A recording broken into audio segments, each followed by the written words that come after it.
हम पढ़ रहे हैं उत्तराखंड समसामयिकी। इसमें है राष्ट्रपति मुर्मू का उत्तराखंड दौरा। राष्ट्रपति मुर्मू जो है 8 दिसंबर को उत्तराखंड आई 2 दिन की यात्रा पे, और राष्ट्रपति सचिवालय के अनुसार 8 दिसंबर को राष्ट्रपति देहरादून में उत्तराखंड सरकार द्वारा आयोजित नागरिक अभिनंदन समारोह में शामिल हुई। तो 8 दिसंबर को क्या हुआ था? नागरिक सम्मेलन अभिनंदन समारोह, उसमें शामिल हुई थी। वहाँ ऊर्जा, शिक्षा, सड़क परिवहन और शहरी विकास से जुड़ी उत्तराखंड की विभिन्न परियोजनाओं का वर्चुअल उद्घाटन और शिलान्यास किया गया। 9 दिसंबर को राष्ट्रपति लाल बहादुर शास्त्री राष्ट्रीय प्रशासनिक अकादमी और मसूरी के 97th कॉमन फाउंडेशनल कोर्स के समापन समारोह में संबोधित किया। इसके अलावा वह दून विश्वविद्यालय के वार्षिक दीक्षांत समारोह में भी शामिल हुई।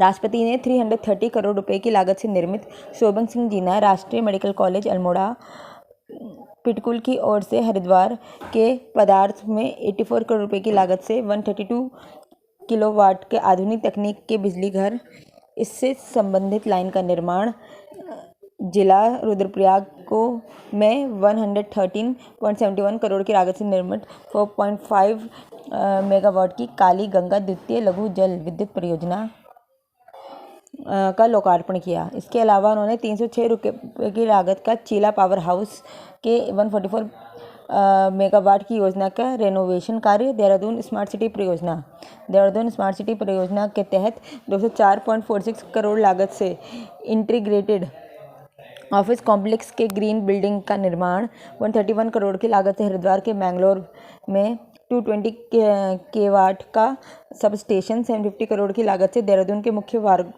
मार्गों की ओवरहेड HT एवं LT विद्युत लाइनों को विमुद्रित किया जाने का कार्य, 32.93 करोड़ की लागत से राजकीय पॉलिटेक्निक नरेंद्र नगर में दूसरे चरण का निर्माण कार्य, और चंपावत के टनकपुर में 49.20 की लागत से आधुनिक अंतर्राज्यीय बस टर्मिनल का शिलान्यास किया। तो ये सारे कार्य राष्ट्रपति मुर्मू जी ने किए। तो फिर से हम बात करते हैं जो राष्ट्रपति मुर्मू जी हैं, वो जो हैं हमारे द्रौपदी मुर्मू, उनका पूरा नाम है। वो आई थी उत्तराखंड 8 दिसंबर को, और उन्होंने जो है नागरिक अभिनंदन समारोह में शामिल हुई, जहाँ पे उन्होंने जो है काफ़ी सारी योजनाओं का शिलान्यास किया। इसमें कौन से हैं? सबसे पहला है शोभन सिंह जीना राजकीय मेडिकल कॉलेज। शोभन सिंह जीना राष्ट्रीय मेडिकल कॉलेज कहाँ है? ये है अल्मोड़ा में। इसके निर्माण के लिए पैसे दिए। कौन सा? शोभन सिंह जीना राजकीय मेडिकल कॉलेज, शोभन सिंह जीना राजकीय मेडिकल कॉलेज अल्मोड़ा, शोभन सिंह जीना राजकीय मेडिकल कॉलेज, शोभन सिंह जीना राजकीय मेडिकल कॉलेज अल्मोड़ा। फिर दूसरा क्या है? दूसरा है रुद्रप्रयाग में काली गंगा द्वितीय विद्युत जल परियोजना के निर्माण के लिए पैसे। रुद्रप्रयाग में क्या बन रहा है? काली गंगा द्वितीय लघु विद्युत परियोजना, जल विद्युत परियोजना, काली गंगा द्वितीय जल विद्युत परियोजना, उसके लिए पैसे दिए। चीला पावर हाउस का रिनोवेशन के लिए पैसे दिए। देहरादून को स्मार्ट सिटी बनाने के लिए जो है ग्रीन बिल्डिंग्स के निर्माण के लिए पैसे दिए, और टनकपुर में जो है अंतर्राज्यीय बस अड्डा बन रहा है, उसके लिए पैसे दिए। तो इस तरह से ये इंपॉर्टेंट कार्य हैं जिनके लिए पैसे दिए। अगला टॉपिक है कर्तव्य पथ पर उत्तराखंड के मानस खंड पर आधारित झांकी को मिला पहला स्थान। तो ये बहुत इंपॉर्टेंट है कि गणतंत्र दिवस परेड, तो गणतंत्र का मतलब होता है रिपब्लिक डे। तो रिपब्लिक डे पे जो है कर्तव्य पथ पर उत्तराखंड के मानस खंड को जो है फर्स्ट प्राइज़ मिला है हमारे मानस खंड को। कर्तव्य पथ पे जो राजपथ है उसका नाम कर्तव्य पथ है। तो वहाँ पे जो है अभी हमारा 74th गणतंत्र दिवस हुआ था, हमारा रिपब्लिक डे हुआ था, उस पे जो है उत्तराखंड के मानस खंड को जो है फर्स्ट प्राइज़ मिला है। 74th गणतंत्र दिवस के अवसर पर कर्तव्य पथ पर उत्तराखंड की झांकी में जो मानस खंड है उसमें कॉर्बेट नेशनल पार्क और अल्मोड़ा के जागेश्वर धाम को दर्शाया गया था। झांकी मानस खंड थीम पर आधारित थी। उत्तराखंड की झांकी में कॉर्बेट नेशनल पार्क में विचरते हुए बारहसिंघा, घुरल, हिरन के अलावा अल्मोड़ा के जागेश्वर मंदिर दिखाया गया। इसके साथ ही झांकी के मंदिर को एपण की बेलों से सजाया गया, और झांकी में कुमाऊं के पारंपरिक छोलिया नृत्य और बेड़पाकू की धुन भी शामिल की गई। इस दौरान सूचना विभाग के निदेशक KS चौहान के नेतृत्व में उत्तराखंड से 18 कलाकार झांकी में शामिल हुए। गणतंत्र दिवस परेड को अभी तक राजपथ के नाम से जाना जाता था, लेकिन इस साल उसका नाम बदल दिया गया है, वेरी इंपॉर्टेंट, और उसे कर्तव्य पथ रख दिया गया है। राजपथ का नाम चेंज कर कर्तव्य पथ कर दिया। नाम बदलने के बाद कर्तव्य पथ पर गणतंत्र दिवस की यह पहली परेड थी। इसमें उत्तराखंड की झांकी मानस खंड को देश में प्रथम स्थान मिला और इससे इतिहास में उत्तराखंड का नाम दर्जित हो गया है। अब तक उत्तराखंड की 13 झांकियाँ प्रदर्शित हो चुकी हैं।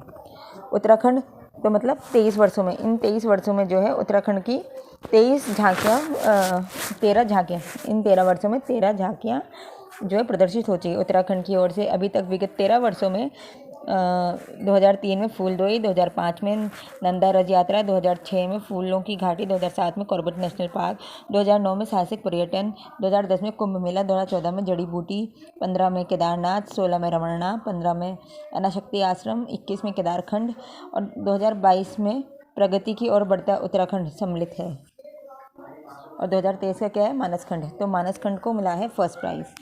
27 में 16 राज्यों की झांकी का चयन। गणतंत्र दिवस की झांकी के लिए 27 राज्यों ने अपने प्रस्तावित केंद्र सरकार को भेजे थे। इसमें 16 राज्य का ही अंतिम चयन हुआ। राष्ट्रीय समारोह के नोडल अधिकारी संयुक्त निदेशक के चौहान की ओर से झांकी की डिजाइन, 3D मॉडल और संगीत के सुंदर संदर्भ में रक्षा मंत्रालय के अधीन गठित विशेषज्ञ समिति के सम्मुख 7 बार प्रस्तुतिकरण के बाद उत्तराखंड की झांकी को अंतिम चयन मिला। तो झांकी जो ये बनती है, ऐसा नहीं है कि ऐसे ही चलेगा और हो गया, इनका चयन होता है। छोलिया नृत्य। कुमाऊं का लोकप्रिय छोलिया नृत्य यहाँ की युवा पीढ़ी की विरासत में मिला है। छोलिया नृत्य अपने आप में विशेष रूप से उत्तराखंड के कुमाऊं क्षेत्र को दिखाता है। छोलिया का नाम छल शब्द से आया है। कुमाऊं में चंद्रवंश के शासन के समय छोलिया नृत्य स्थान हुआ करता था। बताया जाता है जब युद्ध के समय राजा जाया करते थे तो लोग सफ़ेद और लाल झंडा लेकर उनके साथ चलते थे। लाल ध्वजवाहक आगे और सफ़ेद ध्वजवाहक पीछे चलता था। उसके बीच में छोलिया कलाकार चलते थे। कलाकार ढोल, दमाऊ, कसबीण, रणसिंघा और अन्य वाद्यों यंत्रों को बजाकर जाते थे। तो ये छोलिया नृत्य कुमाऊं का है। फिर उसके बाद है जागेश्वर धाम का मंदिर के बारे में। उत्तराखंड के प्रमुख देवस्थल है जागेश्वर धाम। यह मंदिर ये प्रसिद्ध तीर्थ स्थान है। उत्तराखंड का सबसे बड़ा मंदिर समूह है यह मंदिर कुमाऊं मंडल के अल्मोड़ा जिले में है। अल्मोड़ा में है जागेश्वर। 38 किलोमीटर की दूरी पर देवदार के जंगलों के बीच, और ये देवदार के जंगलों के बीच अवस्थित है। कहाँ है? देवदार के जंगल के बीच। यूँ तो साल भर श्रद्धालुओं का आना लगा रहता है, लेकिन सावन और महाशिवरात्रि के दिन यह जन सैलाब उमड़ता है। जागेश्वर धाम भगवान शिव के 12 ज्योतिर्लिंगों में से एक है। कहा जाता है कि यह प्रथम मंदिर है जहाँ लिंग के रूप में शिव पूजन की परंपरा सर्वप्रथम आरंभ हुई। जागेश्वर को उत्तराखंड का 5वां धाम भी कहा जाता है। फिर है जागेश्वर धाम या मंदिर का इतिहास। जागेश्वर धाम को भगवान शिव की तपस्थली माना जाता है। यह ज्योतिर्लिंग 8वां ज्योतिर्लिंग माना जाता है। इसे योगेश्वर के नाम से भी जाना जाता है। यह मंदिर शिवलिंग पूजा के आरंभ का गवाह माना जाता है। इस धाम का उल्लेख स्कंद पुराण, शिव पुराण और लिंग पुराण में भी मिलता है। पुराणों के अनुसार भगवान शिव एवं सप्तऋषियों ने यहाँ तपस्या की थी। कहा जाता है कि प्राचीन समय में जागेश्वर मंदिर में मांगी गई मन्नतें उसी रूप में स्वीकार हो जाती थीं। ऐसे में मन्नतों का दुरुपयोग होने लगा। 8वीं सदी में आदि गुरु शंकराचार्य यहाँ आए और उन्होंने इसका दुरुपयोग रोकने की व्यवस्था की। अब यहाँ सिर्फ यज्ञ एवं अनुष्ठान से मंगलकारी मनोकामनाएं ही पूरी हो सकती हैं। यह भी मान्यता है कि भगवान श्री राम के पुत्र लव कुश ने यहाँ पर यज्ञादि किया, जिसके लिए उन्होंने देवताओं को आमंत्रित किया। मान्यता है कि उन्होंने ही इन मंदिरों की स्थापना की। जागेश्वर में लगभग 250 छोटे बड़े मंदिर हैं। जागेश्वर मंदिर परिसर में 125 मंदिरों का समूह है। मंदिरों का निर्माण पत्थरों की बड़ी बड़ी शिलाओं से किया गया है। जागेश्वर धाम के सारे मंदिर केदारनाथ शैली में बने हैं। तो कौन सी शैली है ये? केदारनाथ शैली में बने हैं। अपनी वास्तुकला के लिए प्रसिद्ध इस मंदिर को भगवान शिव की तपस्थली के रूप में भी जाना जाता है। पुरातत्व विभाग के अधीन आने वाले इस मंदिर के किनारे जाड़ गंगा, बहुत इंपॉर्टेंट है, कौन सी नदी बहती है? इनकी नदी जाड़ गंगा नदी बहती है। मान्यता यह है कि यहाँ सप्तऋषियों ने तपस्या की और यहीं से लिंग के रूप में भगवान शिव की पूजा शुरू हुई। खास बात यह है कि यहाँ भगवान शिव की पूजा की जाती है बाल या तरुण रूप में। वेरी इंपॉर्टेंट कि जागेश्वर में क्या है? बाल या तरुण रूप में शिव जी की पूजा होती है। जागेश्वर धाम भगवान शिव को समर्पित 124 छोटे बड़े मंदिरों का समूह है। मंदिरों का निर्माण बड़े बड़े पत्थरों से किया गया है। कैलाश मानसरोवर के प्राचीन मार्ग पर स्थित इस मंदिर के बारे में मान्यता है कि गुरु आदि शंकराचार्य ने केदारनाथ के लिए प्रस्थान करने से पहले जागेश्वर के दर्शन किए और यहाँ कई मंदिरों का जीर्णोद्धार और पुनः स्थापना भी की गई थी। तो हम जागेश्वर धाम का अगर एक रिवाइज मारें तो जागेश्वर धाम के बारे में क्या है कि यह जो है अल्मोड़ा में सिचुएटेड है और देवदार के वनों के जंगलों के बीच में है। यहाँ पे 125 मंदिरों का यह समूह है। यहाँ पे सबसे प्रथम बार जो है लिंग से भगवान शिव की पूजा की जाती है, उसका स्टार्ट यहाँ से हुआ था। और यहाँ पे शिव जी बाल और तरुण रूप में जो है पूजे जाते हैं। और इस नदी के किनारे, इस जागेश्वर धाम के किनारे जो है जाड़ गंगा नदी बहती है। कौन सी नदी बहती है? जाड़ गंगा नदी बहती है। और शंकराचार्य जी यहाँ आए थे और उन्होंने इन मंदिरों का पुनरुद्धार किया था। देश के सर्वोत्तम 3 थानों में चंपावत का बनबसा थाना जो है टॉप में है। पुलिस स्टेशनों की रैंकिंग गृह मंत्रालय द्वारा एक वार्षिक अभ्यास होता है, जिसमें 2nd नंबर पे जो है बनबसा पुलिस स्टेशन का थाना आया है। और इसके लिए जो है उप निरीक्षक लक्ष्मण सिंह बनबसा थाने के, उनको प्रशंसा प्रमाण पत्र और पुरस्कार मिला है गृह मंत्री के द्वारा। फिर ठीक है, तो अब नेक्स्ट टॉपिक है कमला देवी चट्टोपाध्याय NIF बुकर प्राइज़ 2022 विजेता किसे चुना गया है? तो इसको चुना गया है चिपको आंदोलन पर आधारित किताब लिखने वाले शेखर पाठक जी को। इन्होंने क्या लिखी है? The Chipko movement a people history. तो इसके लिए उनको जो है प्राइज़ मिला है। अब ये कमला देवी चट्टोपाध्याय क्या है?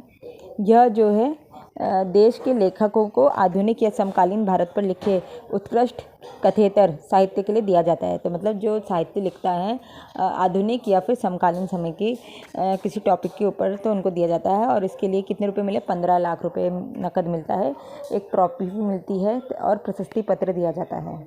अगला है मुख्यमंत्री पुष्कर सिंह धामी ने SBI फाउंडेशन और हेस्को की परियोजना का शुभारंभ किया। इसमें क्या है?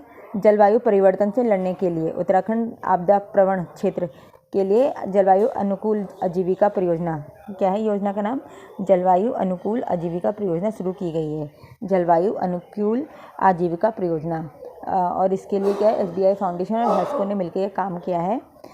इसका उद्देश्य क्या है? उत्तराखंड के चमोली जिले के जोशीमठ ब्लॉक के 10 आपदाग्रस्त गाँवों में समान आर्थिक और पारिस्थितिक विकास को बढ़ावा देने के लिए बागवानी, पर्यावरण, पर्यटन, जैव कृषि और पर्यावरण संरक्षण उपयोगी जैसे विभिन्न कार्यों की आजीविका को प्रोत्साहन करने के महत्वपूर्ण संतुलन प्राप्त हैं।